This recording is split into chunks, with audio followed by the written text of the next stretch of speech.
Channel को subscribe करें और साथ अपीयर होने वाले बेल आइकॉन को ज़रूर प्रेस करें।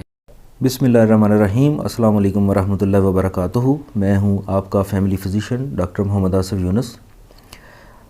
आज हम डिस्कस करेंगे कि चक्कर क्यों आते हैं। यानी कोई भी पर्सन अगर कंप्लेंट करता है तो उसकी क्या यानी पैथोफिजियोलॉजी क्या है और उसकी काजेज़ क्या हैं, यानी रीज़न्स क्या हैं।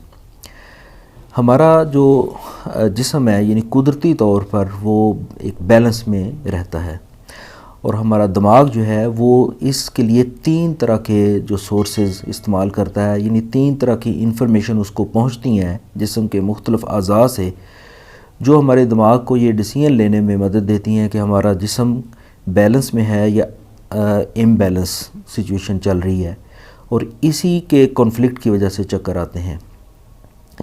इसमें जो पहला सिस्टम होता है वो है इनर ईयर में सेमी सर्कुलर कैनाल्स होती हैं, यानी ऐसी वो नालियां हैं जो कि 3D तरह से वो फिटिंग उनकी हुई होती है और उनके अंदर जो है वो ट्रांसपेरेंट लिक्विड होता है और उसके अंदर नर्व एंडिंग्स होती हैं जो कि जब हम थोड़ा मूव करते हैं, अपना सर को हिलाते हैं या चलते हैं या कोई लेटते हैं, तो वो हमारी उस पोजीशन से जो वो लिक्विड है वो मूव करता है, जो उन असाब को, उन नर्व एंडिंग्स को इस तरह से स्टिमुलेट करता है कि ब्रेन को हमारी पोजीशन का पता चलता है कि ये किस पोजीशन में है इस वक्त। एक ये सिस्टम होता है। नंबर 2 पे जो है वो है विजुअल सिस्टम, यानी हम इर्द गिर्द के मनाज़र देख के हमारा ब्रेन जो है वो ये डिसाइड करता है कि ये शख्स जो है वो किस हालत में खड़ा है, यानी लेटा हुआ है या बैठा हुआ है, या यानी मनाज़र से उसकी वो एक परसेप्शन लेता है। तीसरा सिस्टम होता है, उसको हम बोलते हैं प्रोप्रियोसेप्टिव सिस्टम। ये एक नर्वस सिस्टम का एक पार्ट है, यानी हमारी नर्व्स का एक पार्ट है, यानी असाब का एक जाल बिछा हुआ है पूरे जिस्म के अंदर, ख़ास तौर पर हमारे जॉइंट्स के अंदर इसकी ज़्यादा इसकी सेंस होती है।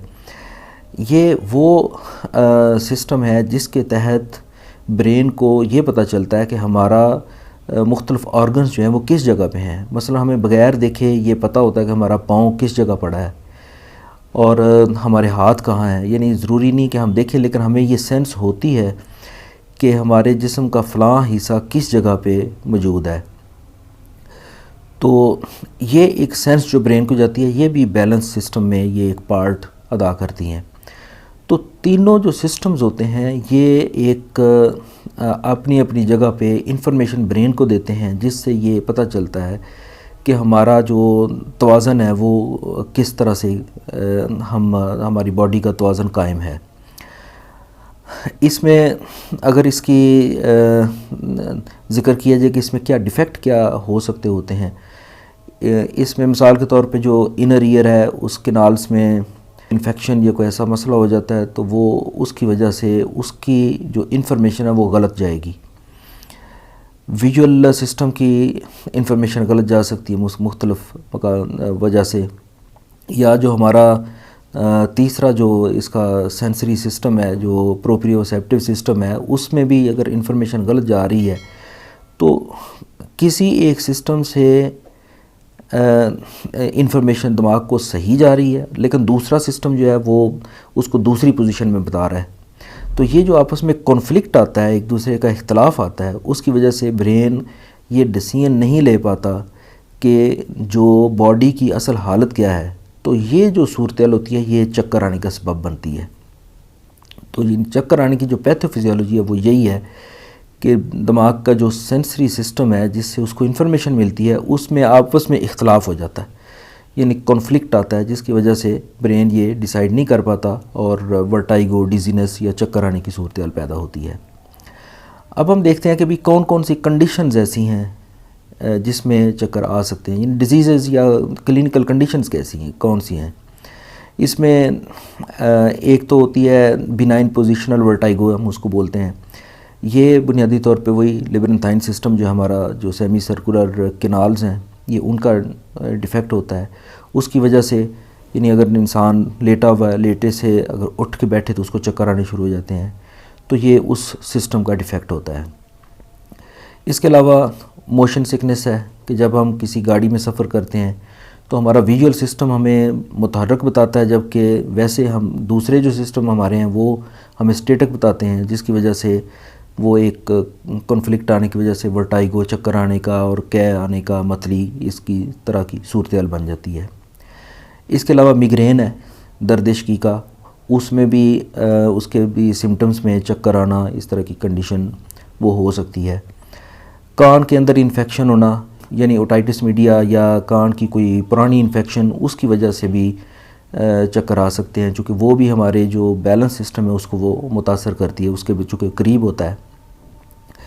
इसके अलावा अगर ब्लड प्रेशर लो है, यानी हाइपोटेंशन, उसकी वजह से भी चक्कर आ सकते हैं, चूँकि ब्रेन को प्रॉपर तरीके से जो है वो ब्लड की जो सप्लाई है वो नहीं हो पा रही होती। डिहाइड्रेशन में, यानी अगर जिस्म में पानी की कमी हो जाती है तो उसमें भी ऐसा हो सकता है, चक्कर आ सकते हैं। इसके अलावा कार्डिक एरिथमियाज़ है, यानी दिल की ऐसी सूरत हाल जिसमें दिल की जो धड़कन है वो बेरब्त हो जाए, उसकी वजह से भी जो खून की सप्लाई इंटरप्ट हो सकती है और दिमाग को की तरफ अगर खून का दौरा प्रॉपर तरीके से नहीं पहुंच पाता कार्डिक एरिथमियाज़ की वजह से, तो उसकी वजह से भी चक्कर आ सकते हैं। अनीमिया यानी खून की कमी, इसकी वजह चूँकि हीमोग्लोबिन जो है वो ऑक्सीजन को कैरी करके ब्रेन की तरफ या नर्वस टिश्यू पूरी बॉडी की तरफ लेके जा रहा होता है, तो अगर ऑक्सीजन प्रॉपर तरीके से मुख्तलिफ अज़ा तक ना पहुंच सके और अगर यही सूरत हाल दिमाग के साथ हो तो ये भी चक्कर आने का सबब बन सकता है। शुगर का लो होना यानी हाइपोग्लाइसीमिया, उसमें भी चक्कर आ सकते हैं, वो भी एक ऐसी सूरत हाल बनती है। इसके अलावा जो है स्ट्रेस या एंग्जाइटी में उसके भी सिम्टम्स के पार्ट के तौर पर ये चक्कर आने की सूरत हाल बन सकती है। लॉन्ग इलनेस, यानी बहुत देर से कोई बीमार है, बेड रिडन है, तो वो इतना वीक हो जाता है, यानी वीकनेस की वजह से उसके वो जो सिस्टम्स हैं, वो जो उसकी एनर्जीज़ हैं वो प्रॉपर उसको सही सपोर्ट नहीं कर रही होती।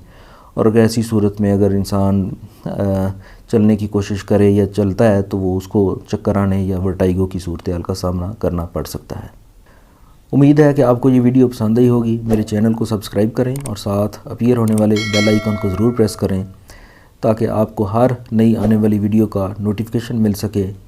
वीडियो को लाइक करें, शेयर करें। इजाज़त दीजिए, अल्लाह हाफ़िज़।